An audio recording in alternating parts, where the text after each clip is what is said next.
Let me get my intro here. Hi, guys. It's Michael, and welcome to the Cat Chat. Today, we're going to be talking with Pam and Jenny, just kind of shooting the shit, just kind of breaking it down for the feline wellness here, and just kind of going over what we've talked about in the past and just see what's on our mind today. And if you guys are joining us, please feel free to give us a question in the chat box, and we'd be happy to bring the question up and answer it. And so with that, I want to say hello to Pam. Hello, Pam. How are you? I'm good. How are you?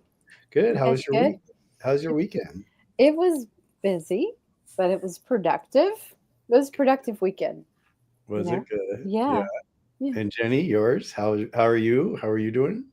It was a good weekend. I celebrated my 46th birthday on Friday. Yay! Happy Yay! birthday.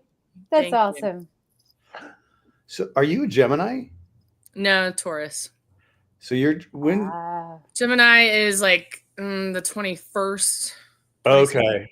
Yeah, I knew it was coming up because I'm a Gemini. I'm next month. So Okay. I was like, oh, interesting. Pam, what are you? Sagittarius. I'm a December baby. Well, that's funny. You know, I like December babies. Those are cool. Yeah. A lot of my friends are that. Yeah. Question for you. While we were talking about that, do you ever get into like the horoscope side of energy with your cats? You guys? Not with my cats, but I have. The more I learn about the whole astrological perspectives and how they affect the cycles that we're going through from an energetic level, universal level, it's very interesting. It's very interesting. And when I learned like the personality type of Sagittarius, I was like, oh yeah, that's me. I was like, that is so me. And I didn't know that until like last year. I'd never looked into it, but Isn't it scary how some of that stuff so- like does nail us? You know, there's times where all of a sudden I'm like going, oh my God, that is, like you said, it's interesting, isn't it? Yes, it is. And I've never thought about looking into that like for my cat's birthdays to see what sign they fall under, because that actually might make a lot of sense when you look at some of the personality types, you know? Yeah, well, that's what I'm saying. Because, like, you know, there's like, I just know that there's certain signs like cancers. I don't know what it is with cancers. I just don't get along with it. Just we don't You don't jive. we just don't align. I guess Yeah. you know. And so yeah, so I bet you it's the same with our pets. I've never thought about it until just now talking about this. What do you think about it, Jenny? Ironically, all the cats that I've ever had have been Leos. Stop. I figured that out maybe like 10 years ago and was like, whoa, that's crazy. Yeah, the cat that made me found Floppycats was a Leo. My parents' cats that I lived with and then who I dealt with until they died were Leos. And then Trig was a Leo and Charlie's a Leo. What month were they? Is that mainly? July and August. Okay. Well, you know what? A lot of my cats that I've had were July or August as well, but I think it has to do with breeding seasons that breeders choose for some reason. Like, I don't know. I'm not a breeder, so I don't know how they do these things. But like, it seems like whenever I was looking for kittens, if it was during the fall or winter, like, oh no, we don't have any kittens right now. But then, like, starting May, June, July, August, it's like, oh, I got kittens. So I don't know what that's about. It could be. I also think it's like those are Thanksgiving, Christmas kittens too, that you can bring them home at that time. Mm-hmm. So maybe that's why. But yeah, I don't know. I'm sitting here laughing because here we're talking about signs, and all of a sudden I'm like, I don't know which sign do I get along with, and all of a sudden, you know, I'm like Cancer. Then all of a sudden Amanda's like, I'm Cancer here. Oh no, I'm a Cancer. You see her in the messages here. I saw that. I'm like going, oh no. He's walking back everything he said. I'm walking back. I love Cancer. No, I think I just say it. I need a hat. I think I just say it because I think out of all the signs, it's my dad's sign and we just don't get along. So I guess I pull that out of my, just to kind of have a conversation about it. So Amanda, I love you. So don't take it personally. That's funny. Yeah, it is funny. It just goes to show you, stick your foot in your mouth before you can, Yeah. That's something I like to do. Oh my God. So that's funny. So all Leos, huh? Yeah. Yeah. Rags was born at 8/8, which 8's my favorite number. And then Camus 8/15, Murphy 8/20, Trig 8/19, and then really? Trig was 8/19? Mm-hmm. That was my soul cat's birthday. Oh, really? Hershey 8/19. Oh. Mm-hmm. August was a good month. It is. And Charlie's July 23rd. Oh, that's funny because Gunner is June 24th, and Aylin is July 31st, I think. And the girls were March 5th and 10th. So different breeders, different. Yeah. I don't know. It's interesting. So you mentioned this breeding season for cats. What is that? I don't even know that if that's a thing. I don't even know that that's a thing. But just in the past, whenever I was looking for kittens, no one had any, but they would tell me, "Oh, I should have it, a litter sometime in June or July or whatever." I don't know if it was just those particular breeders, but cats can be born every day. There is kitten season though, like if they're feral cats or whatever, because you see all that rescue stuff on Facebook. Yep.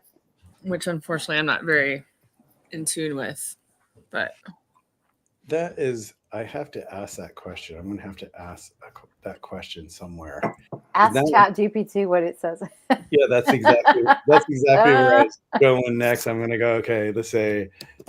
Let me go chat, and then we go here, and then let's go here. Stop. Is there a cat season? It seems to be like, I know they say kitten season. Maybe it's just like springtime is more prevalent for. It says yes, cats do have mating season depending on the climate and whether the cat is indoor or outdoor. Okay. So mating season, there's estrus cycle typically starts late winter, early spring, and continue throughout fall. Mm-hmm. And then that's mating season. And each heat cycle is 4 to 10 days. And male, that's funny. So that's usually when it's funny. It's females really, they dictate the season because males just wait for them to get in heat.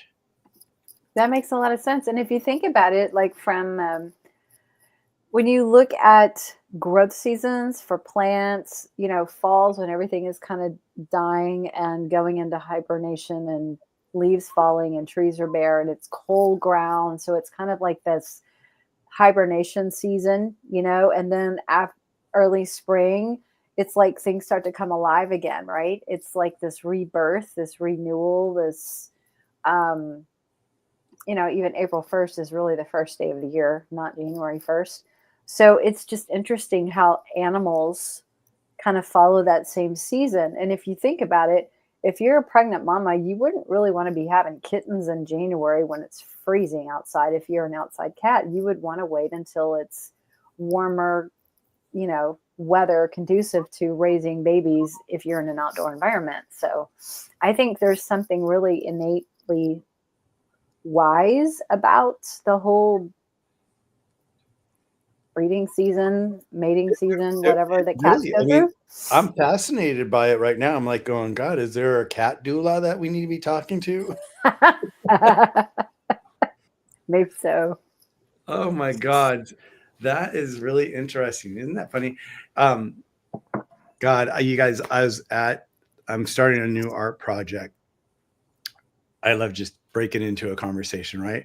And I was at the hardware store and I saw these two guys there, and they were both holding a little Chihuahua each, right? And one had a big collar, one of those air-filled collars around it. And I walked up to them. Sure. You know, whenever I see pets, I can't help myself. I drive Surge nuts because I'm always like, pets. Oh my God, here's my card. Let me show you my you know. And he's like, Michael, and I'm like, no, people need to know about it, because if they don't know about it, how are they going to like know that there's a different option, right? And so I definitely ran up to these boys really quick and started talking to them about their dogs, and I was like, and I couldn't tell if they were old or they were young, you know, and they were just both babies. They were both like, they were both babies. And, you know, it was like, it's one of those things where I'm just like, ugh, I wish I would have got to them sooner, you know, because they were both males and they both got neutered right away. You know, and it just killed me when I heard, that about them, because I'm like, when did you get them neutered? They go, oh, right away, right when, you know, the breeder told us to, right away. And I'm like, and I didn't want to bring up what we talk about, like, you know, the testosterone helps them, and I just left it alone. And then all of a sudden I looked at and since they were babies, I looked at the other one, because at first I thought they needed Forever Young because the way they look, because the one was just like in the collar was like this, and I'm like, oh my God, what's going on with her? So I said, what's going on with him? And he goes, they were just chasing each other, and one flew off the sofa and went like this and broke both front legs. Oh, that's awful. $20,000.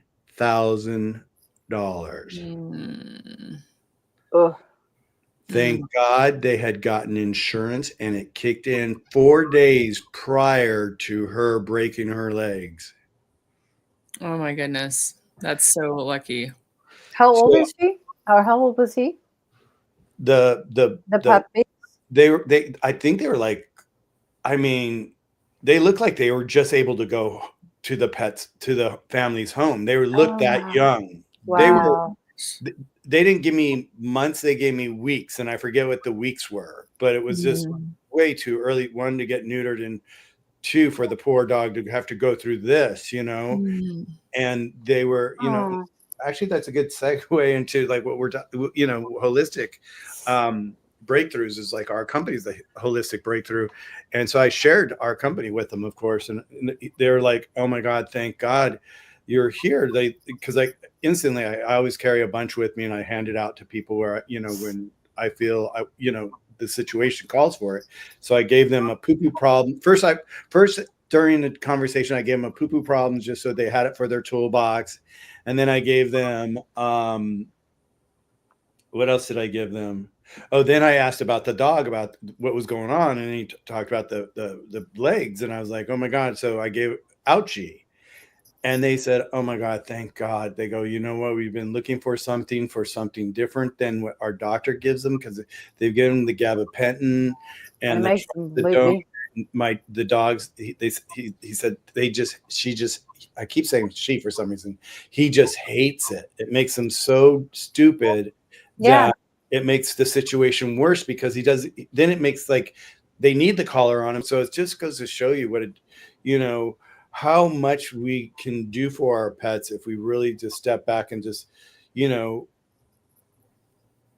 take things, you know, moment by moment. But these guys, they were just like, I got them in a stressful moment, and they were just so excited to have, you know, have the formulas. And I didn't have one for calming, because the one that broke its legs should have the calming one, because they were using the trazodone just to keep it down, you know, to keep it calm. But it wasn't calming the dog, because it made the motor skills all screwed up, and it just made more aggravation. So I said, look, you know, Tailwaggers carries our products. They go, oh my God, we've seen it. In fact, now that you said that, we've seen your product at Tailwaggers. I said, go get No More Drama. And so they went and got No More Drama and sent me a message, said thank you. But yeah, no, yeah. Can you believe that poor dog? Just both legs. That is, I said it was lucky, but no, I meant the insurance part was lucky. That is very unlucky. Yeah, they said they were supposed to text me, and I haven't got it yet, and I need to reach back out to them and find out. But they were supposed to text me the insurance company because I hadn't heard of it before. And Charlie. Mm-hmm. Was that Charlie? Charlie! Hi, Charlie. Hello, Charlie. Oh my God! I haven't been home for a few hours, so he's there, huh? Mm-hmm. Charlie. He's like, where have you been? Right? Oh I my God! Go. I love that he was talking. His knees. Yeah. He's so cute. He's so cute. So precious. So precious. And he has a lot to say today. Always. I forget where I was, so I'll just leave it there. But no, the insurance thing. I think you. Oh yeah, the insurance. So they said out of the $20,000, the bill, that all they ended up paying was $250. That's great. Yeah, and this insurance had like this lifetime total that their policy went to. It was like crazy. It was something like $2 million wow of incidents it would cover in the lifetime of a pet. And I'm like, well, that's a lot of pet stuff going on, so it was well, like, here's the downside of pet insurance. Sometimes, and you have to read the fine print, it will have specific conditions that you have to meet. So in some cases, they might say you have to stay up on your annual vaccinations, and you have to stay up on, XYZ treatments, or, whatever it is, depending who's insuring them. So I tell people, because I've read a few horror stories online on our Holistic Cats Facebook group, that people have been basically held medically hostage by their insurance company because they don't want to fall under all the rules that Banfield has in order for their insurance to pay out. And they're like, I don't want to go get my cat vaccinated every year or whatever. You know what I'm saying? So it's like, yeah, that's horrible.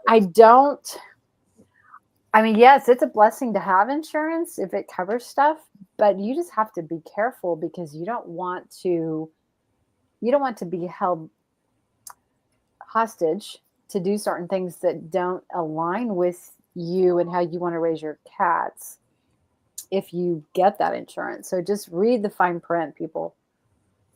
Do you guys have insurance on yours at all? I do not. And Jenny's like, oh yes, anything and everything I can have, I've got.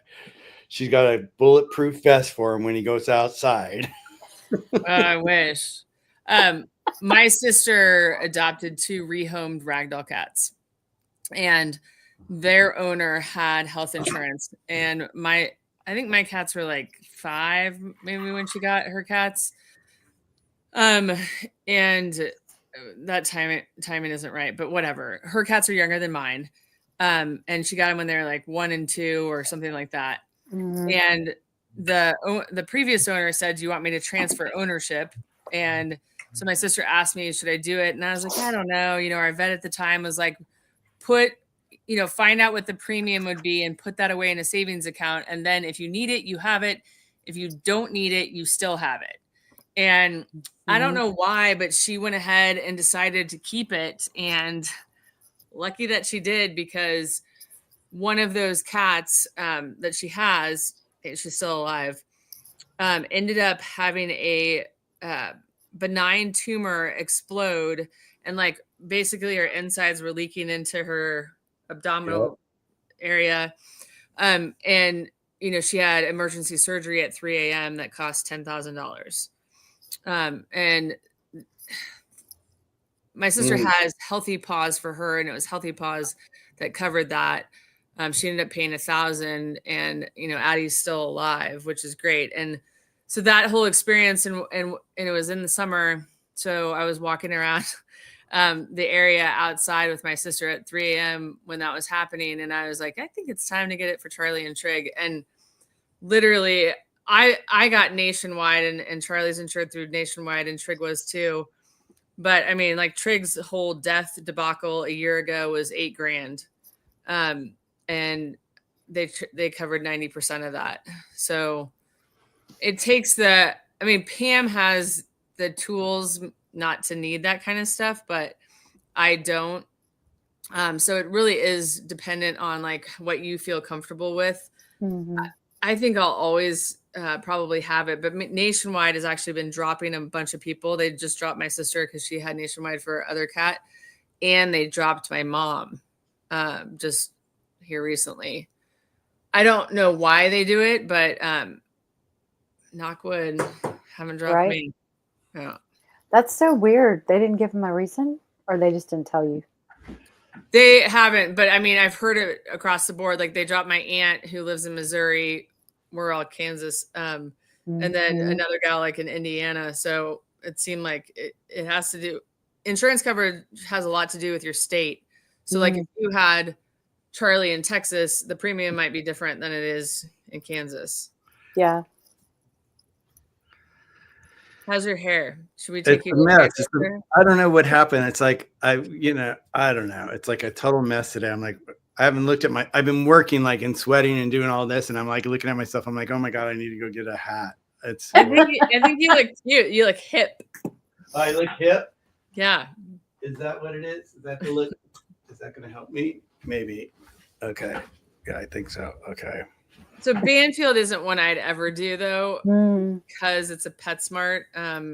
It's only available in PetSmart. What's been very cool about Nationwide is they've covered ozone therapy, acupuncture, like all this alternative stuff. They actually are covering a homeopathy. The homeopath that I'm working with, they're covering. Yeah. So that's awesome. Yeah. Which one is doing that? Nationwide.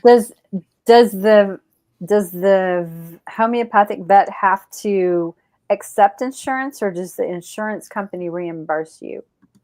Yeah, the insurance company reimburses me, but I've actually found out, so it's all done through me, but in working with so many like alternative vets that I have with Charlie, I found out Nationwide actually contacts them. So even though I'm submitting the invoice from the vet, they will contact the vet and say, is this legitimate? Did you see this cat? And so it's pretty fascinating to me. Like I guess people must forge that stuff or something. Well, you saw that it's like I know her by Karen, Abuse of Scientology. She was saying that her vet in Switzerland was a holistic vet and told how to get around it. So there's little ways of getting around all that stuff. If you have a good vet that will teach you how, that's awesome. Right. Yeah. Because that would be, I mean, the fact that they're like what you're saying earlier, Pam, about like them holding them hostage for them to have their vaccines and all that, they're forcing people to do things outside of what they would want to do normally. That's wrong to me. That's wrong. I agree. It's just, that's why I tell people you have to read the fine print and you have to really know what you're signing off on and make sure it aligns with you. And if not, don't feel like you have to make that decision right then and there. Just take some time, separate yourself from the situation and pray about it, think about it, let the universe bring you another option, keep researching, whatever it is you feel like you need to do in order to feel good about your decision. Maybe it just wasn't that company that wasn't the right fit for you, Yeah, here she's saying, he said to put eucalyptus on the vaccine site as soon as I got home. Oh, where he got vaccinated? I'm a little confused. Do you guys get that? I think that's what she meant about the holistic vet being a way around it. Maybe it was referring to vaccines and not to insurance. Yes. Maybe. Okay. There you go. Okay. Maybe not. Maybe, right? I'm a little confused. Yeah. I'm a little confused. Not the first time. But on that fine print thing, also what you mentioned is the coverage, like over the course of their lifetime too, can vary quite a bit, or just like the yearly coverage. So if you have a dog that has torsion and then, needs to get neutered, that might be it for the year. Oh, that's not good. Yeah. No. Was that Charlie? He has not left. That's okay. We like Charlie. We like He's coming back. A brief appearance. Put a little microphone in front of him and let's see what he has to say. He looks good. He looks Charlie, healthy. come back. Yes, he actually needs a bit of Pam's help. Pam's going to work on Charlie. I am. I think tomorrow. Yay. What's going on with Charlie? I'm just going to do a little energy session on him. Yes. I'm not sure, but he might have gotten into something outside, like a parasite or bacteria. It's been, he got into something last year in August, and he just stopped eating. He was on raw. He stopped eating anything that wasn't freeze dried. And this is not that bad, but I fear that it could get that bad. And so I'm trying to nip it in the bud now. Before, yeah, which is smart. Yeah. But I have no idea. I asked the pendulum. I don't totally trust the pendulum on this sort of thing because of my lack of experience with it, but it said a parasite. So we'll see. Pam will know. Well, I wonder if it's a parasite toxin. Oh, and fleas? Well, there's more than just fleas. There's mites. Yeah. There's, other kinds of parasites. Okay. But, yeah, we'll see. Yeah. Are there common parasites that cats get all the time? Tapeworms. It depends if they're outdoor or indoor. Like if they live around the farm, you're probably going to get hookworms or roundworms a lot because that's real common in farm, animals and things like that. If there's fleas and ticks in the environment, then they could get that. If they're real prevalent to have fleas, then they could get tapeworms. So it just really depends. But I'd say those are probably the most common. And then, like for some cats, mites, just those creepy crawly things that make them itch so bad and lose their fur. It can develop into mange and things like that. But one of the things that I think people just need to know is, so that you don't get so freaked out about the whole parasite thing, is that parasites are attracted to the weakest host. So if you can keep your cat really healthy and on a really good diet and support their body, maybe with some targeted supplements or, nutrition, they're not going to be super attractive to parasites because they're healthy, They want to go for the sick ones, the weak ones. Well, is it kind of like that, what we were talking about with like mosquitoes, with like, Jenny, we were talking about this, right? Where the mosquitoes love you and they, where they're attracted to you. Is it like that? Are parasites attracted to like the I don't know if it's the smell of the blood that they smell or they're attracted to, or what it is. What attracts them? Is it just the weakness of it? It's probably a couple of things. What do you think, Jenny? I think energy, their energy. They have an energy field. What I've been through with Charlie, I don't know. I mean, it's one thing is it's super subjective, because our yard is the problem. This massive tree and the wildlife is really the problem. Because Holly did do the work that you suggested, Pam, and I don't even want to say it out loud because I feel like I'm going to invite it back. But I have not seen any possum poop. So please, God. What did you do? What did you suggest for her to do to remove that? I don't remember. I don't know either. It was on one of these live sessions and I literally sent Holly the timestamp and I was like, Pam, thought you could try this. And she's like, okay. And oh my gosh, please. I don't want to see any possum poop tomorrow. Like, Michael, this is what happens to me is I speak it and then I'm effed. You call it. God. So there's Charlie. Don't talk about it. But I literally had Charlie on the healthiest diet, a whole balance system, and he was still getting them. So I do think that there's something energetically, there's an energetic component too. And especially if you have a flea-ridden possum that's hanging out, going through your yard every night. Mm-hmm. And they're attracted to heat, like the vibration of the person or the animal. It's like, heat sensor. Oh, host, let's jump on there and see how it tastes or whatever. So yeah, hard to know. Because Holly said that they would get on Trig, like for a ride, but they wouldn't bother him. Like that he never got bitten. He was just a carrier. Yeah. Mm-hmm. Yes. Yeah. Fly trigged. Yes. Right? Yes. Well, so he brought him in for Charlie to enjoy. Oh, no. But Pam, Amanda, I think it was Amanda. Yeah. Ask, can you explain how a remote energy session goes? And I was thinking about that when I was like grabbing water before we hopped on. I was like, oh, well, if we run out of topics, we could talk about how, like, what do you do? What you're going to do with Charlie isn't exactly how you start out, because Charlie's already a client. Right. But in general, just first of all, one of the things people have to understand is that energy is not limited by time and space.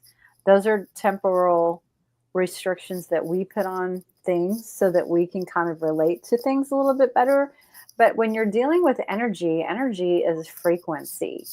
And the same, everybody has, let me back up. Everybody has their own, vibration. You have an energy field around you. It's called a torus field. It kind of looks like a figure 8, and it's constantly moving.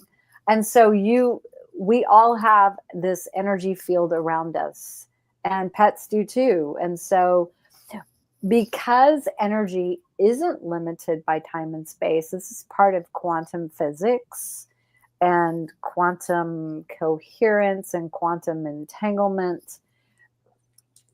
I can influence, like, through intention, because we're all connected on this energy field. If you think about it like a big spider web, okay, or a net, and I'm at one point on that net, and then there's little lines of communication that go over here to where Michael is, and then there's another line. There's lines. It's like highways go in every direction, and we can connect to each other through these little pathways and highways of frequencies. We don't have to be right next to each other. We're still connected energetically on this layout, if you will, in the quantum field. And so I can influence Michael's energy, even though he's not right in front of me, because we're connected energetically. And all it takes really is intention, because that's how powerful we are as energetic beings and as creators, is set your intention to, let me give you an example. If you're going to pray for someone who is not feeling well or who's in the hospital or whatever, you trust that prayer is going to affect them in a beneficial way. You don't have to be right there with them, right? So it's kind of like the same principle. I can do remote energy healing work, clearing stressors and things like that in the modalities that I do, just through setting an intention. And then I often use their picture that's on my phone. And that's how I tap into their energy field specifically, especially for like a pet that I don't know really well or have never met before. So it helps me connect energetically with them using their photo.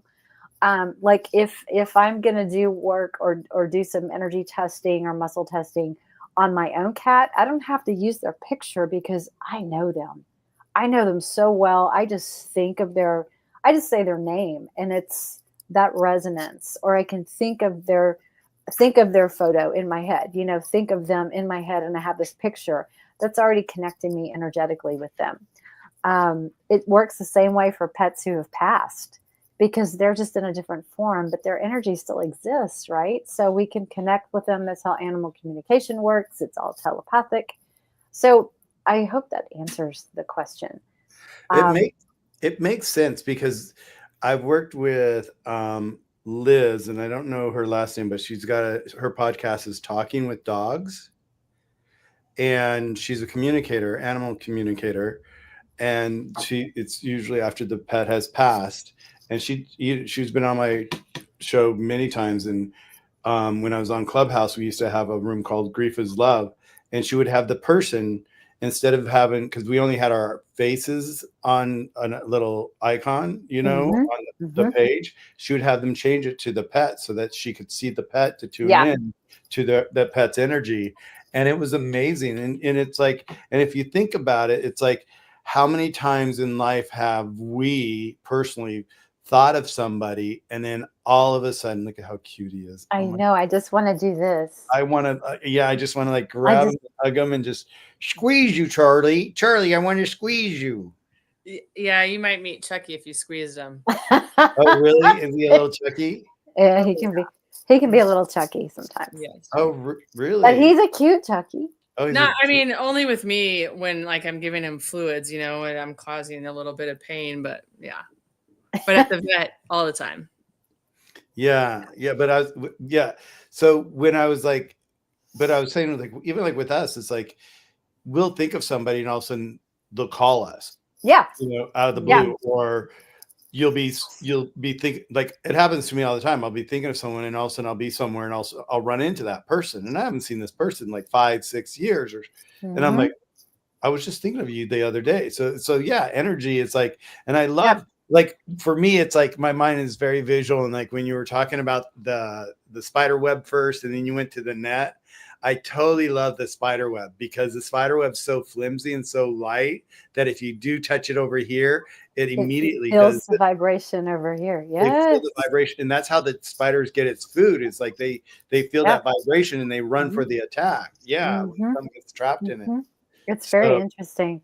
Somebody says over here, I would think even nearby neighbors can affect the vibrational energy. Sure.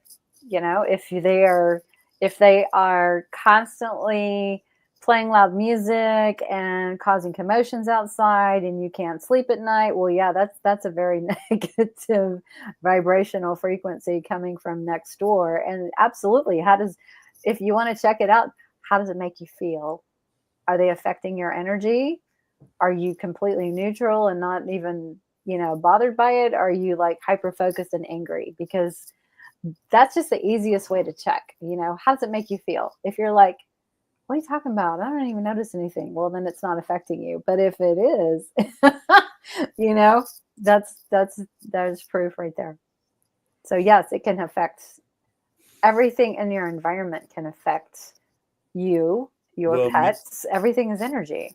I'm like, Amanda, I'm sending it your way right now. You see her little comment? Yeah. No, I totally agree with that. I mean, we have a neighbor, thinking I'm whispering now. We have a neighbor down. I started to whisper. Oh my God. They're probably not watching. Not watching or listening, But her energy is like, I don't know. She's like, I don't know if it's a gay thing with her, or if it's just, we are loud, because we don't stop, we're moving all the time up here, in our place, and we have hardwood floors. So I can only imagine what it is downstairs. Like. And yeah, so she said, she actually texts me, she texts me all the time, which is, you're like, careful about giving your neighbor your telephone number, Mm-hmm. She'd be like, Michael, what are you guys up there right now banging around? It's 11:30 in the night. And I'm like, we're having sex. Be careful what you ask.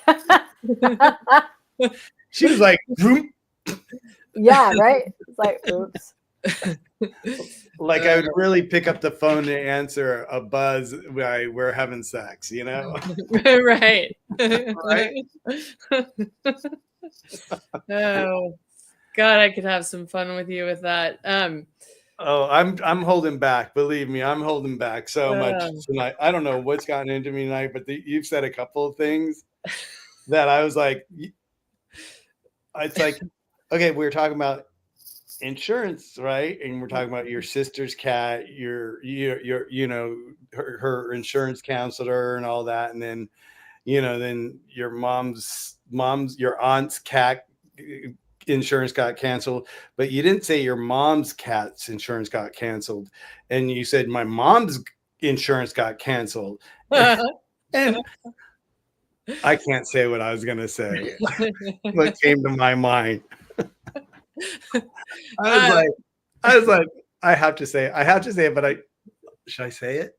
You guys, no, it's horrible. It's up to you if you want to hear it again. Oh no, yeah, it's not. Yeah, it's not for. I was like, okay, shut up, Michael. Okay, what were you saying, Jenny? Let's get back to you. Go ahead.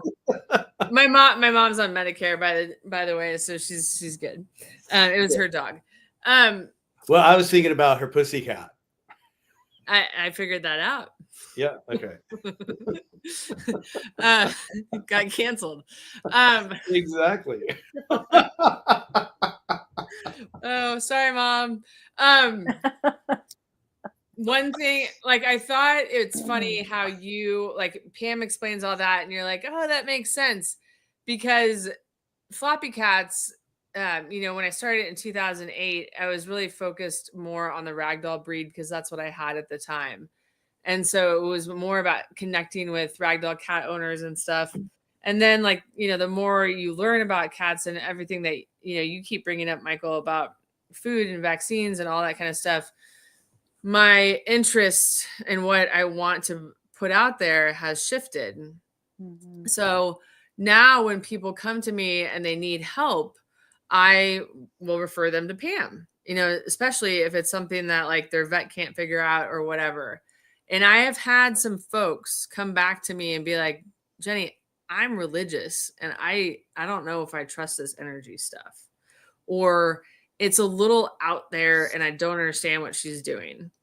And I will say, I understand. There's nothing like anti-religion about it. Mm-hmm. But I feel like I've always been pretty intuitive, so I don't know if I can totally understand someone who's not, just because I've never walked in their shoes. Not that I am judging them for that, but it's hard when it's innate in me that I don't know if I'm making sense. So they don't, but you're like listening to, right? Okay. Yeah. Yeah, because there's that whole society that's like, oh, it's hocus pocus, it's da da da da. Yes. Yeah, and I'm like, listen, I've seen 2 cats completely transform from the work that she does. Like I can literally, like Pam will tell you, I plan on doing him today, and then I don't have my phone on me, and it's hours and hours later, and Charlie just mellows the F out, and I'm like, bet Pam's working. Go get my phone, and Pam is texting me, I'm getting started. And I'm like, damn, that's impressive. So like it really, I don't, what I usually say is I don't really care how it works. I just know it does. And that's why I referred you to her. So I wanted to put that perspective out there in case people listening were like, what the hell are they talking about? No, go ahead. I want to hear what you have to say. Then I'll but I want to recommit to what you're saying too about with Pam. It's like, I haven't worked with Pam in the energy field and all that like you have with Charlie, but going back to Liz, in the very beginning, when I was doing the show and all of a sudden she came on and she told me what she did, I was like going, and I've always had energy in my life. My mom and I were just like, we felt it.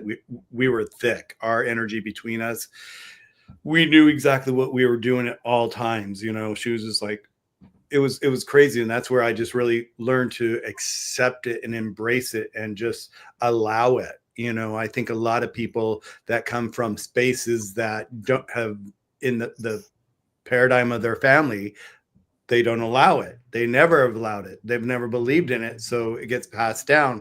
And so they don't even allow the opportunity or the possibility to even look at it sometimes, to just take their own, you know, understanding of it or acknowledgement of whether for them it works or not. They go back to their paradigm and that they're stuck in that interpretation. But when I had Liz on the show, once, you know, someone may say, oh, you know, she guessed that, or twice, oh, she's, you know, that was just a fluke that she got it. But when it's show after live, Monday night after Monday night, and you hear one show after another show after another show, and you hear her just nail it, you sit there and you're like, for me, there was no doubting whatsoever. And for anyone that would be in my room watching us, the people that were doubters, you know, because you could tell who they were with their comments or whatever, they pivot. And they started seeing, you couldn't help but even feel the energy that we were talking about that was being portrayed, you know, or being felt through what she was saying. So I just wanted to just like, you know, from my standpoint, just confirm that with all of us here is like, yeah, it's okay. If you don't believe it, you don't believe it. It's all right. We get it. It's all right. You know, there's some things that, you know, I may not like a certain type of food and I may never eat that food. That's okay. You know, we're not here to shame anybody in any area of anything, but it's like, you know, these conversations are so, especially, see, I love this because it's like, we're like in this space right here. These conversations are so important because it's so important to let people know that these, it's like, seriously, if you look, I always ask Chat to give me 10 topics to talk about in case or something like we don't have or something like that. And, you know, and the live was on new upcoming, you know, awareness, you know, breakthroughs for pets, cats, right? For their wellness. And of course, it pulled me up. Number one is Healthy Paws, you know, because it knows me most likely and it knows my product. But number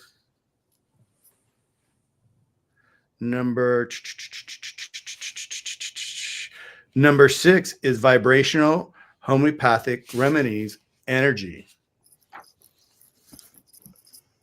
I mean, it's right there. Let me ask you both a question. When you were in school, what did they teach you in science? Did they teach you anything about energy? Did we learn about intuition? Did we learn about telepathy? Did we learn about quantum physics? No. What did they teach us? They taught us Newtonian physics. Yeah. They didn't teach us anything about Nikola Tesla, which was all energy, free energy, in fact. It is an incredible how much they have hidden from us. They don't want us to understand how powerful we are as sentient beings, as human beings. They don't want us to understand that we have the power to heal ourselves, that our bodies were designed to do that. They don't want us to know that we are energetic beings with incredible abilities, not only telepathy, Reiki.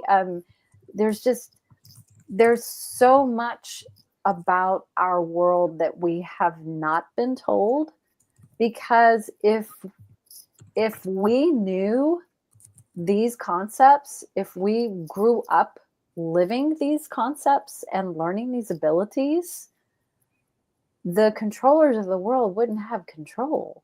This is how they keep people's stuff down and limited and suppressed, because that's how they manipulate, control. Oh, you know, does that make sense? It totally does. And they use, okay, I'm going to go there. I'm a Sagittarius. I'm going to go there. they use religion to do that a lot, because they tell people, don't look into this hocus pocus, don't look into alchemy, don't look into tarot cards, don't look. Why do you think they tell people that? Because they use those things themselves, because they know how intuitive and how powerful and how amazing and incredible they are, and how helpful they are. They use them, but they don't want anybody else to know, and they don't want anybody else using them, because then they lose their power, their control over people.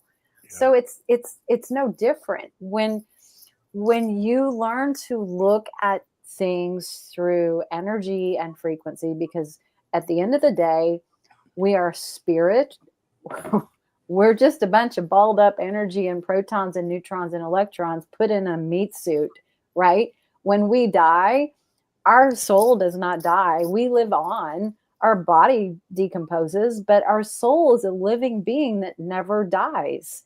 So we're not taught that. We're not told that. That's why funerals are like so depressing, and people think, it's the end, and they're never going to see their loved one again. Their loved one is just transitioning into a different state of being. They're all still here. They're just on a different vibrational frequency that we can't see in this 3D reality that we're in. So I feel like when people have the courage to start looking under the covers a little bit and exploring some of the things that the controllers and the church have said, don't look at that. People should be asking why. Why don't you want me to understand that? Why don't you want me to learn about that? Why is animal communication not a real thing? This is what why is it not a real thing? Why is energy work not a real thing? And when you start going into stuff and understanding how it all works, they're like, holy cow, it's a real thing. It's just, we were never taught that. We were taught something completely diametrically opposed from childhood on up to high school to college, because it fit the paradigm and it fit the agenda of the people that run the world. Yeah. Truly. Yeah. I mean, that's really what it boils down to. When I had the turning point for me was, this is what opened the Pandora's box of discovery for me, was taking animal communication. And it was so life changing to me that it was like, oh my gosh, what else? And I had amazing teachers that taught a lot about different things, the energy behind crystals and their properties and what they can be used for. And hello, crystals are just energy. It's all frequency.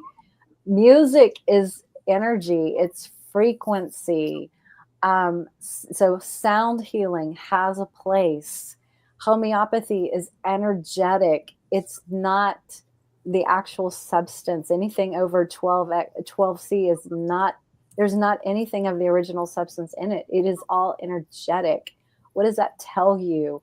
You know what I'm saying? Even the plant medicine, herbal medicine, it's the energy and the frequency of the terpenes and the flavonoids and the molecules in that plant that have healing properties, that do certain things, that react a certain way in the body to help balance things. When you can look at things from that lens, your whole world explodes. And that's when things like color therapy come into your realm, like Jenny has experienced. And your mind is blown when your cat goes and chooses a certain color, and something that they're struggling with, and what that color represents. And you're just like, holy cow. And look at the difference and the change, the behavior, the mood, that, the emotional states, whatever it is fascinating. And you will never look back once you start to peel the layers of this massive onion back, and you start to learn all these incredible things. There's no limit. Yeah. I'm sorry, that was a long diatribe. I'll shut up. No, I love that. I wanted you to just go with it, because like you mentioned during what you were saying is like, we're energy. And I think I've shared here before about like when my mom passed away, You know, we had people come in say, you know, the hospice lady said to me, Michael, this would be the weekend to have visitors come say they're, you know, their best with your mom, you know, have that last moment with your mom. And I'm like, okay. So we had people come in, and during one of those visits, I was sitting there next to my mom's bed, and all of a sudden 2 people came in, and my mom looked right at me and she goes, Michael. And I'm like, what, Mom? And she goes, and she pointed up to the corner of the room. And I go, what, Mom? She goes, my mom's here. And the 2 people standing there immediately go, oh my God, it's the morphine, it's the drugs, and blah, blah, blah. She's hallucinating. Oh, you're giving her too much, blah, blah. And I just left it alone. And then let the rest of the visitors come throughout the day. And, you know, it was my sister's turn to be there with her that night. So I was on my way home. I actually got on the freeway. And before the next exit came up, my mind said, Michael, you need to go back and visit with your mom about what happened today. Yeah. So right off, I turned around. And once again, there's energy talking to you. You know, the universe was saying you really intuition. Yep. Yes. You need to pull yourself around. And I went back, and she's like, what are you doing here? And I'm like, oh, I forgot my cell phone. I made up, you know, a lie, you know? And so I sat there and I said, Mom, I said earlier, you said your mom was here. And she pointed to the exact same point in the room, to the corner in the ceiling. And she goes, I said, you said your mom's here. I go, is she here for you? She goes, yeah, she's here for me. And I sat there and I said, well, give her a hug and a kiss and tell her I love her, and I'll see you guys on the other side. She goes, I will. And I ran out to the garage and I told my dad, dad's out there smoking. And I'm like, oh my God, Mom just said that she saw her mom. And he's like going, what the hell? He goes, I just, the other day she was saying that my aunt, my uncle were on their way, and I had no idea what she was talking about. So he ran in there next to my mom and was like on her bedside, and he takes her and he puts his hand on her, shakes her, and he goes, have you seen my dad yet? Have you seen my dad yet? And she looked at him. She goes, don't be such a fucking asshole. If I see your dad, I'll let you know. But that's just like, we drop our bodies, as they say in Scientology, you drop your body, but it's like, we don't stop. We come back. We, I don't know, what lifetime we're in or whatever. So it's like, so I totally agree. I have felt this since I've been a kid, and I think it was because my mom was so aware of energy and so, to it, at that moment. And, we were always about energy, and I grew up with it so much that I felt energy around me all the time. And it was just like, I love it. That's one thing I just truly enjoy is when I can live, go through my day and live part of my day through how I'm experiencing the energy of the day, and allowing the energy to carry me. Because like sometimes, you'll wake up or you'll start your day and you're like, well, do I go this way or do I go that way? Well, if you give up this way or that way and just let it be, the universe is going to take you the right direction because the energy is going to pull you in the right direction. Yes.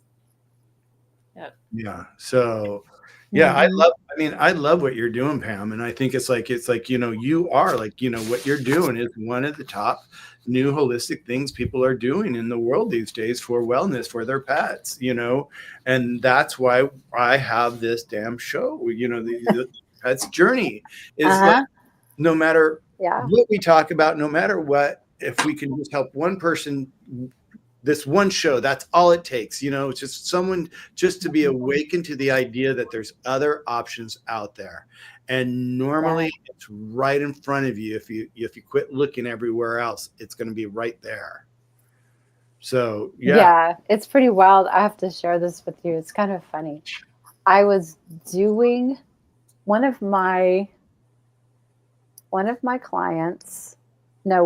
former practitioners who did Reiki for me she was always learning some new skill, technique, training, whatever. It's all, energy, angels, channeling, whatever it was. So she did a practice session on me once. And when she was going through her training, and she's so gifted. And so she was, I don't remember. I think it had to do with angelic something. It had to do something with the angels. And in the middle of our session, she says, oh, there's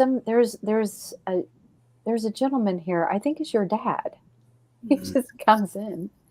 And I just was just like, blah, blah. I can barely talk. And I'm like, well, what does he say? And she starts telling me stuff that he says in a way that he used to say it.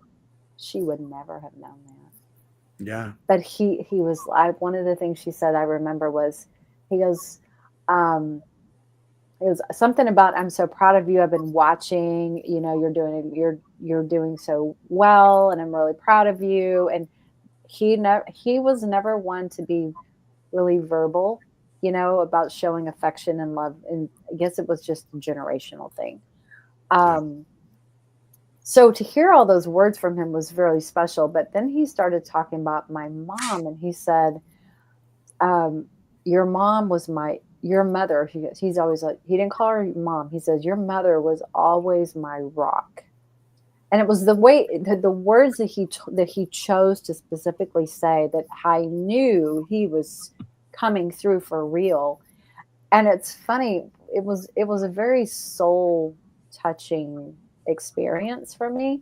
And after that experience, I didn't tell my mom what happened specifically, but I just said, oh, by the way, Daddy says a message.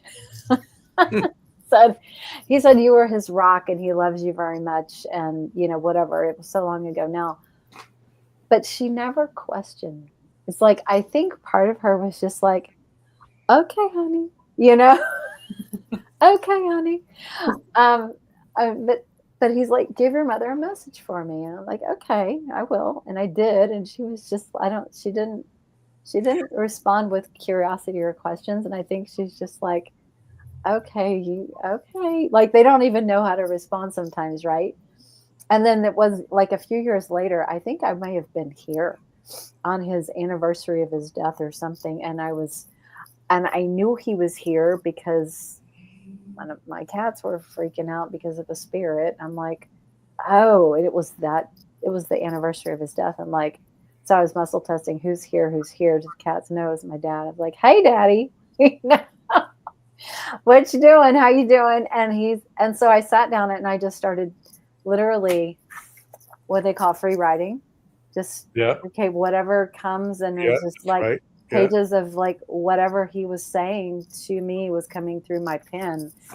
And it was pretty incredible. And I think I may have told my mom a message again, something like Daddy says hi or whatever. And she still like never questions. I think she probably thinks I'm a little woo-woo. I don't know, but I think it's so interesting. She comes from the very religious background, right? That's how I was raised. Yeah. And so when I kind of broke away from that whole tradition and the rigidity of all of that, it's so freeing. Number one, it's so freeing. But I think there's probably a little bit of fear that from people that come from that background. It's that fear of the unknown that they are really afraid of, and learning that they can connect with their source, God, directly. You don't need an intermediary. It's right here, baby. You know what I'm saying? It's just so fascinating. And animals are the same way. They can come through and give us messages all the time and show us things and teach us things. And we have that same, like Amanda's saying, she was so connected to her cat. We all have that soul kitty. I think it was Rags, right, Jenny? Rags was yours. We all have that soul kitty that it's a heart connection that it never goes away. It's so incredible. And I think if people would be open-minded and just be open to explore, it's quantum science. It's a real thing. It's not woo-woo. It's actual scientifically based stuff. It's just fascinating. For me, I remember, it was a while after my mom passed away that she would always visit. She would always come and visit. Lights would go on. Hummingbirds would always come around us. And there was this one night I, had this dream. And I don't know. It's like I called her in my dreams. I was like, Mom, where are you? And she showed up, and it was kind of like, it's like almost like a movie. If you think about the way I'll describe it is like, all of a sudden I found myself in my dream, and I'm sitting there in this beautiful field of flowers with trees all around. So I was like in the middle of a meadow, right?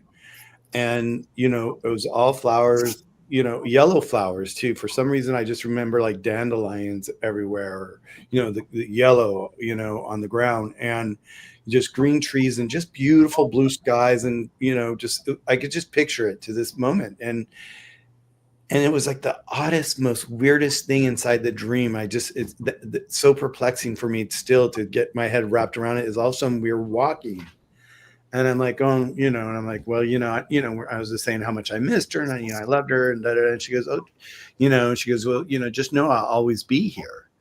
She'd explain it to me as we're walking through this field, and all of a sudden we walk up, and we came to what would be like, I have to find a prop. Hold on. You gotta love a man with props. I need a prop.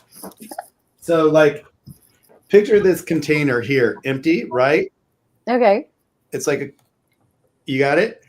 Mm-hmm. Okay. So that's empty. So I'm walking, and all of a sudden right in front of me was a space in the ground, clear like that, with water in it. And she says to me, which is so bizarre, she goes, and this is where I sleep. Aww. And I was just like, it was weird because it was in the ground, right? Like a pool. Like a pool, right? But it was like, I could see that it was crystal clear on the sides. And when you looked in, you didn't see dirt on the other side of the clear. You saw green, and you just saw the reflection of the exterior outdoors and all that. So it was almost like that clear box was above ground, but yet it was in ground. It's just so wild. Mm-hmm. When you really allow yourself to connect and have that happen in your life, and it happens all the time. Yeah. And if you see it all the time, I'm sure, Pam, when you wake up with your cats and you're just so connected with them and all that, you see it all the time. And Jenny, probably with Charlie, with all this work that you do, you could probably, you probably catch yourself seeing it sometimes when you least expect it. She's very intuitive, and she has been for a very long time. And you have a very special connection with, is it your grandfather who visits? Mm-hmm. Yeah. Yeah. Charlie is very aware of spirits. So it freaks me out more than it ever freaks him out. But I was holding him last week, actually, in a Papazon chair. And all of a sudden, he's like, purring or whatever. And he goes, and like head tilts, eye closing, like confirming. And I mean, it's fascinating to watch it. And I'm like, who's here, Charlie? Who's here? And it's more like, the abruptness of it. Cause I do wonder, like, do they just appear? And like, that's why he's like, whoa, hey. So yeah, it's cool. It's really cool. Yeah. I love that. I just felt that I love that. I love that. Yeah. He's so tuned into it. And it probably is the abruptness that they just like, because they don't like, they don't knock on the door first. No, I think our cats are such amazing energy little blobs of fur. They're so sensitive, number one. So they probably sense the energy as it comes in, which is probably what made him all of a sudden, like, look, yeah. he sensed the energy probably before he saw it. Yes. Well, and I've asked Holly too. Holly's the animal communicator that I use.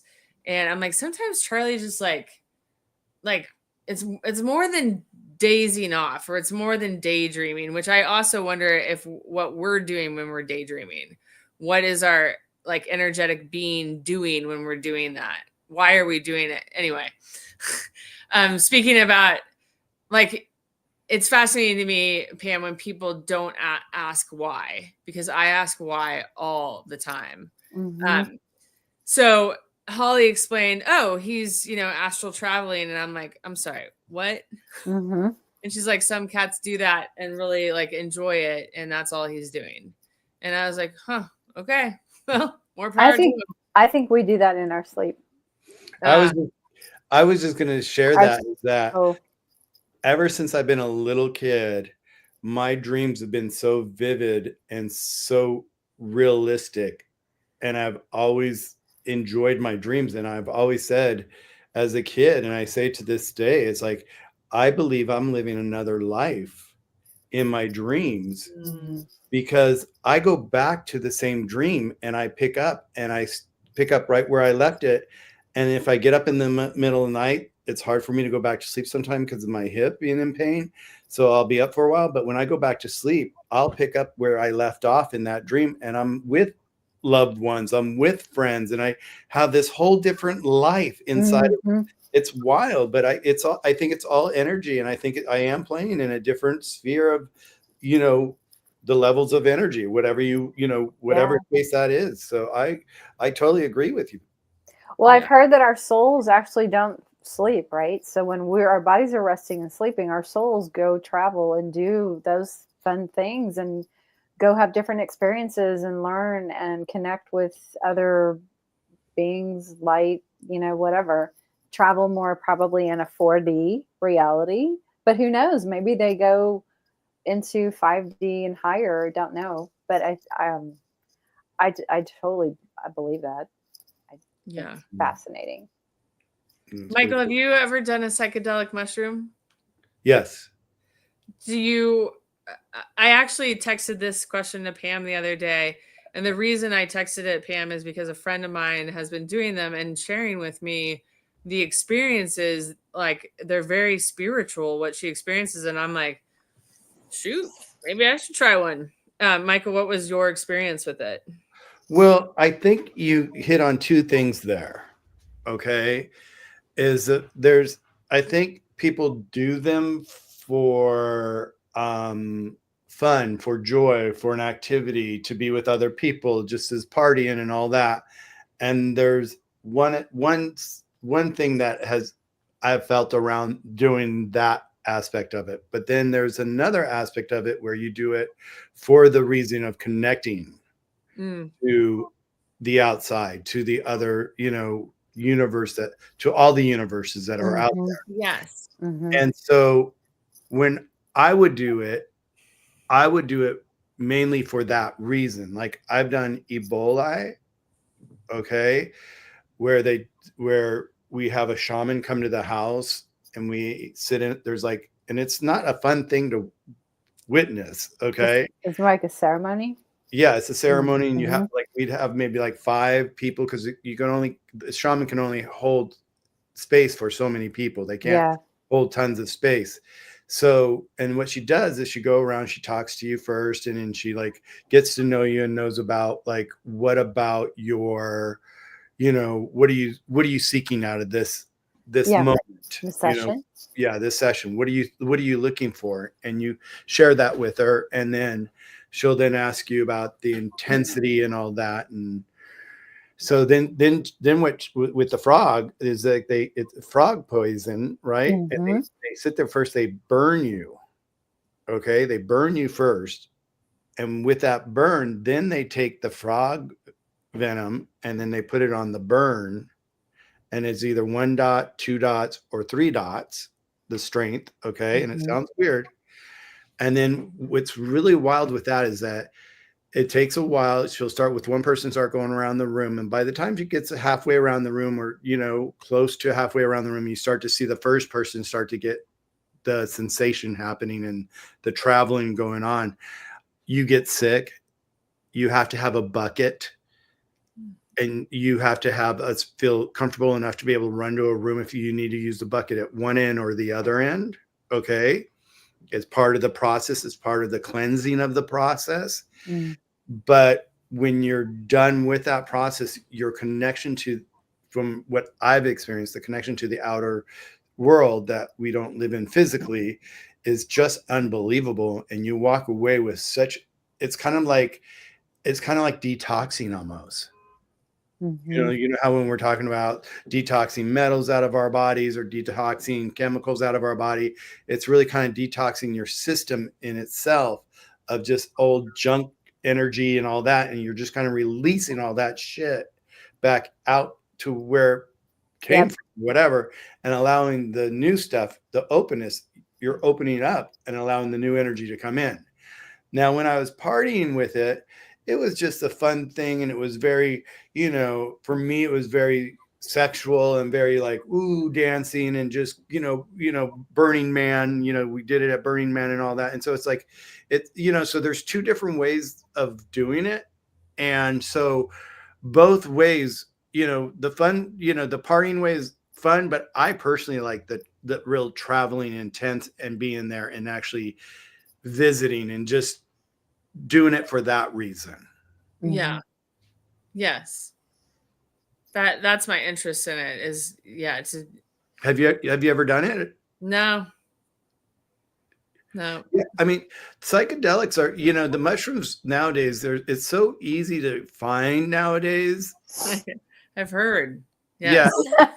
Well, because once again, it's like when I first started doing Healthy Paws and I started saying Eastern herbs to people for their pets, they're like, what are you talking about?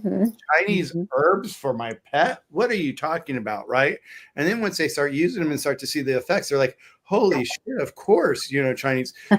So it's the same thing. So think of it like that for yourself. It's like, don't be afraid of it. Okay. Because like, if you walk into it with a fear around it, you're going to go into it and discover the fear in it. Yes. Okay? Yes. So that's why the shaman's there is to help you set your intention so that your intention is to be that of other than fear and the negative side of what you could come across. Because it could be a bad trip if you were thinking, if you're walking into thinking this is going to be awful, this is going to be horrible, you're already pulling in that energy before you even hit that transition of the mushroom high, so yeah. But I would not be afraid of it, if it's something that you are interested in doing. The shaman thing is that's Ebola, that's a whole different thing, and you need a shaman for it. But the mushrooms, a good thing to do for that is like you could choose a friend or some people to do it with, or you could do it by yourself.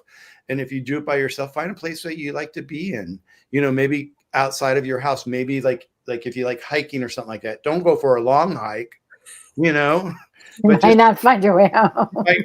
Well, you may just, you may not keep hiking, until you find yourself exhausted from hiking. You're like, oh, now I got to go back where? No, but just like be in a positive, natural, space that's going to feed that, that is surrounded by that positive energy. So that's my 2 cents on it. What about you, Pam? Never done it. Do you have any interest, Pam? I haven't. No, I don't know. I've never done any kind of drugs ever. Never really had an interest at all. Hell, I don't even drink that much. It's very rare because I don't really like alcohol. I'd rather eat my calories. I'd rather make a coconut cake. If you saw my Facebook post last week, I would rather eat my calories. So no, I haven't. Maybe I will someday, but at this point, it's not really an interest. So before we go real quick, I brought up Douglas's question here, and I'm thinking about energy here. About what's your thought about that, Pam? And I don't mean to stop. No, I love this question. I have a couple different thoughts. And Doug, thank you for posting this, because it could be a couple things. And I know you didn't put a whole lot of extra information, but I'm going to just ask you a few questions. In some cases, the cat can feel replaced by the dog. So They don't want to be under the same roof anymore because they feel like they've been pushed out. The dog's energy can be overpowering and very scary to the cat. Maybe the dog is chasing the cat or very curious, and the cat is very uneasy and doesn't feel safe. So he'd rather be outside where he feels safer. If that's the case, create some elevation for him. Shelving, high perches, cat trees. He needs elevated space. Cats like to be up high where they can oversee their environment and feel safe and be away from the dog. So I had another client with a very similar kind of situation, and the cat felt banished because the dog moved in and everybody took, was like, oh, the dog, and the dog was wanted to play with the cat, and cat's like, oh, hell no. I'm afraid of you. You're going to bite me. You're going to hurt me. So when you look at from the perspective of the cat who is now outdoors, my first thought is he doesn't feel safe being inside where the dog is. So you have to find ways to create a sense of safety, high elevation, having the cat have his own safe space, like a room in the house that he can go to where the dog can't go to. Like that room is off limits to the dog, and that's where the cat can go to feel safe. And maybe there wasn't a proper introduction time period to get them used to each other, in a controlled environment where the dog didn't dominate the situation and make the cat feel on defensive and on edge. Does that make sense? Do y'all have any other thoughts on that? Yeah, I kind of feel like the last thing you touched on is usually what I find a lot of is like they really, when someone gets one pet or has a pet and then all of a sudden they bring a new pet in, a couple of things you were saying is like, one, a lot of people have a tendency to just put all their attention on the new pet because it's a new baby in the house. And they're like, oh, look how cute, look how cute. Meanwhile, your other baby's over here going, what the hell? What happened to me? We just got replaced. Everybody's attention's over here and I'm over here and I'm not getting any more attention. So that slowly pushes that pet out or that animal out. And the other thing is too, is that when you bring in a new pet, one of the things is you almost want to set the environment so it's a natural way for them to meet each other rather than like bring one in and say, oh, here you go. Look at Charlie, Gruffus or whatever, look at, don't stick them together, but let it just be they're in the space together and let them naturally find each other and slowly become friends that way and not try to force the friendship necessarily. Let them find it so they feel safe, because like I think what Pam is saying is how I would feel is that he's outside and he feels fearful. Let's see what he's thinking about. So I've been thinking about the window. Go ahead. So here, what does it say? I've been thinking about closing my basement door and then luring my cat back into the basement. Yeah, the thing is, like, don't lure her. Yeah, don't. That's what I wouldn't like try to have like a little string with something that he's going to chase in there. Don't do anything. Let it happen naturally. It's like, I don't know how big your home is or whatever, but it's like if you have a basement, it sounds like you have a pretty large space to be able to have a basement. So maybe just, I don't know. I would just like kind of like almost like open up the doors and let them kind of like wander around and bring the cat in. Maybe have I don't know. Does the cat ever come in the house? Well, here's the other thing to think about. Maybe if the dog is kenneled at night, or if the dog is in a special room at night, maybe close him in so that the cat can feel like he has the rest of the house that he can explore in a safe way when no one else is around and the dog is not going to be around to, follow him around or chase him or whatever. So cats are not small dogs, and they are predator, but they are prey in this type of situation. And there's not a lot of trust, obviously, if he's moved out. You know what I'm saying? That's a big sign. Like, he's got his nope. accent. I've been banished, or I've self-banished because that's no longer a safe place for me. So you have to look at it through the lens of as if you were the cat. Like, how would you feel? And what can you do to make him feel safe and to get his space back? You know, even if it is in a time when the dog is sequestered and the cat has the ability to just roam around and feel like this is my house again on my terms, in a safe environment. So he says the cat no longer comes inside. It's not a problem now because she prefers to be outside in the summer. So I have a few months. What about my catnip idea? You know, this is what I would recommend. Create an herb garden. And I think Jenny's played with this too, haven't you? Did you do an herb garden with Charlie and Trig? Yes. If you go to naturallycats.uk.co, Julianne Thorne is amazing with herb gardens where you can lay out a little towel and you can put little piles of herbs for animals to self-select, and they'll go sniff, they'll sit on it, they might lick it, they might just smell it, and they are taking in all the terpenes and the molecules of that particular plant that have, going back to energy, that meets, you know, provide calmness, grounding things. You know, if you choose herbs that are very grounding and help them feel safe and secure, like valerian, like angelica root, yarrow, any root kind of chamomile is calming. Yeah, that could be one. But those kinds of things, it just gives them a sense of security. And the color red, let's go back to color therapy. The color red and the color green.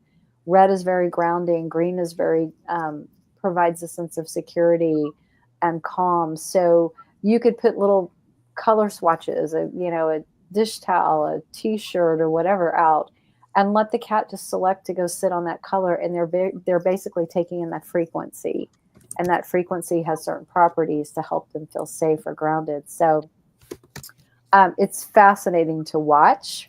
But if you can come up with some ways for that cat to feel safe, so he does want to come back inside, because, I mean, he might like it right now, but what happens when the fall and the wintertime comes? You know, do you really want him outside all the time? The cat's probably going to want to come in and get warm.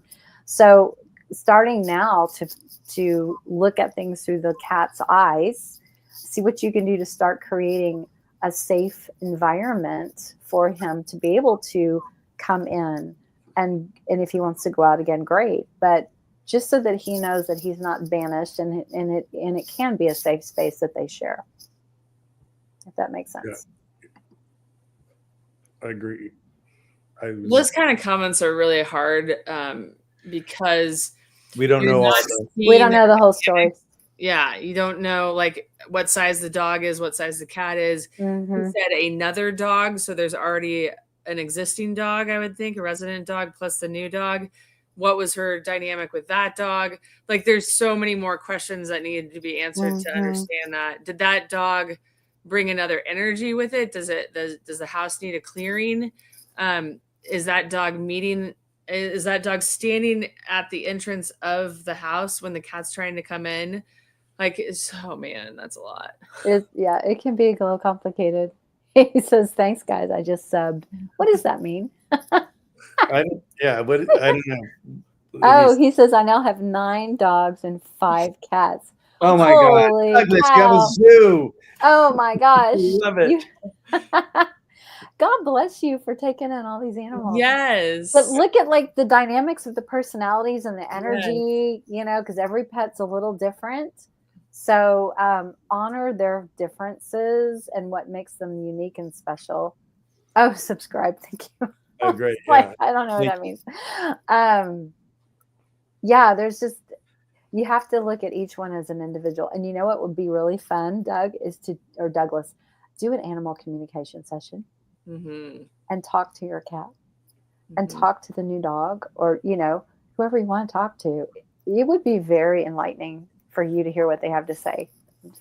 Just saying. I love that idea. I mean, seriously, that's a brilliant idea. I got some great ladies that work with me if you're interested. And yeah, it's mind blowing. Mind blowing. Yeah, it definitely is. Someone else had a question about, Amanda had a question about herbs that are toxic for cats. And I have a list of it's like lavender, chives, garlic, onion, tarragon, pennyroyal, rue, and marijuana. And you know what? Really, none of those are the herbs that Julianne has put together for the herb gardens collections that she used to do. There's really none of those in there. Lavender might be one, but it's really rare that cats want to eat the herbs. They're really it's the smells that they're taking in. On some occasions, they might want to nibble something, like if it was catnip or maybe valerian or marshmallow root or something if it's going to help their tummy on some level, settle their stomach, right? They might nibble on it, but they're not going to eat a whole pile of herbs or anything like that. So yeah, normally unless you put it in their food and you don't realize you're putting it in their food, but you can easily find that out online. That was one of the things, like when Kyle went to his brother about his dog having allergies when he first started the whole process, is like he went back to his schooling and studied to make sure that no Eastern herbs were toxic. And I don't know if I have a list of those because they're not in our formulas for sure. So I don't know what those would be. I could ask on those. But when I just, asked really quick that question, the garlic, the onion, the chives, they're all kind of like of the same family. And those are really dangerous because it can really affect their red blood cells. And it can lead to anemia, and there's so much with that. So those are the things, but there are things that you want to be aware of. So if you're thinking about doing anything, or you have an herb garden and maybe you're thinking maybe that's going on, maybe dangerous for your pet or something like that, do a search and just really, look at the background, because like Pam said, it's not like they're going to go out munching on these things intentionally. It'll be definitely likely an accident, and that's one of the things, too. It's like when we're talking, one of the things here, it says marijuana, cannabis. It's it creates really low blood pressure in pets sometimes, and it's and especially with smaller cats. That's why you want to be really careful. It's like, when people ask me about CBD all the time, it's like, it's okay if it's CBD, and it's done correctly and you do the right dosages and all that. It's great. It's, our bodies need it, our pets need it. But what happens is some of these companies with the CBDs, they'll put in the THC, and that's when it gets really dangerous for our pets, is that it just makes them lethargic, and really just it takes away their motor skills. So it can make it a dangerous environment for them. So that's why you just really want to be safe about that, and so I mean, those are the things that I know off the top of my head from doing what I do. I hope that it helps, Ms. Karen. Amanda, I had a holistic vet who's been a holistic vet for like 30 years suggest that I find an old sock and stuff it with organic lavender, dried lavender for Charlie, and just stick it. I actually stick it underneath the towel that has all the Keller therapy, and then it allows him to self-select. So that's another way. But yeah, no, I really have never seen a cat overdose on something. It's usually never intentional that a cat gets in trouble. That's a great point, because there's a concept called zoopharmacognosy, which is self-selection. Animals know how to self-select for medicating themselves. Yes. And they do this in the wild. So if they need to expel parasites out of their body, they go eat certain types of plants. If they need microbiome support or, like a probiotic stuff, they'll go eat clay. I mean, it's very interesting, but it's been scientifically, studied how they do this. So it's self-selection is zoopharmacognosy. So cats will go out and they will nibble on a certain plant because instinctively in their cellular memory, in their DNA, they have a history of using that plant on some level. So their body knows what they need when they need it. And so it's fascinating to go watch how that works. And I've seen it in action myself with my own cats. It's very interesting to see how it works and watch them go through that whole process. Yeah, because cats are pretty smart. They're when it comes to their food, they know what prey they're going after. They know what they're doing. So it's like that's why I was saying, like, unless you're feeding it to them in large doses, that's when it's going to really get toxic, because they're not going to really, like, if they bite into something and it doesn't work, if they'll know the moment they bite into it, usually that it's not it's like, no, that's not for me, and they'll spit it up, or yeah, they'll do that face or like that little right. We're past our time, 7:30. I just wanted to let for you, Pam. I'm not going to my meeting tonight, so I'm not in a rush tonight, but I just wanted to go ahead. You ready to close out for the evening? Yeah, my girls are outside, so I need to go get them. Jenny, what about you? Are you ready to close out? Sure. I did want to mention Charlie gets garlic for flea control. So we've mentioned that before, but a lot of this stuff is like, yes, anything is going to be toxic if it's like, large amounts. Yeah, it's really about like unmanaged herb, consumption. That's that's I think we're really talking about here is like, it's like, but you see Amanda down here is like, that's why I'm confused. They'll eat chives and they might eat chocolate, and chocolate's not good for them. But no. Big dose. She says like she likes chocolate, they like chives. Oh, what? They like chives like she likes chocolate. Oh, okay. Like I might eat chocolate. They go after it like she might eat go after chocolate. That's because it just says here, it says it can damage red blood cells and lead to anemia. So that's what it says. They're missing something. There's something about it that their diet. They're missing something. That's why they're going after that. So there's your homework to go figure out what that is. Yeah. There's your homework. Well, guys, thank you so much for joining us tonight. We're, I came up with this little cat chat night. I like the little term, so we'll maybe do more cat chats, because we never know where we're going to go. And I love, Jenny, and I wanted to jump to our friend real quick about his cat, Douglas. But I want to go back to you.